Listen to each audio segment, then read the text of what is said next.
Բանկի մասին ես կասեմ, մեջը լիքը փողեր կա, ոսկիներ, լիքը մարդիկ են գալիս են ստորագրեն։ Բանկը դա այն տեղ է, որտեղ մարդիկ գնում են, որ աշխատավարձ ստանան, փող են վերցնում, որպեսզի հետո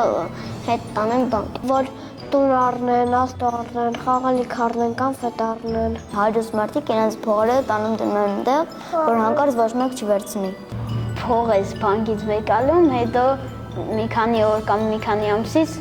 վերում ես հետ ես տալի։ Բանկը տնտեսության հետ կապված բան է, որտեղ մարդիկ կարան փողը պահեն, իրենց փոխանակեն։ Բանկում անդադ մեր փողը վեճնում, հետո անդադ ջուր է խմում։ Մարդիկ տալիս են փող են պահում կամ էլ փոխանցում են իրենց հարազատներին։ Փողեր են տալիս, փողեր են աշխատում։ Բացի աշխատելու տեղից մարդիկ կարան գնան փոխանեն, քարտ վերցնեն կամ գումար փոխանցեն այլ մարդու։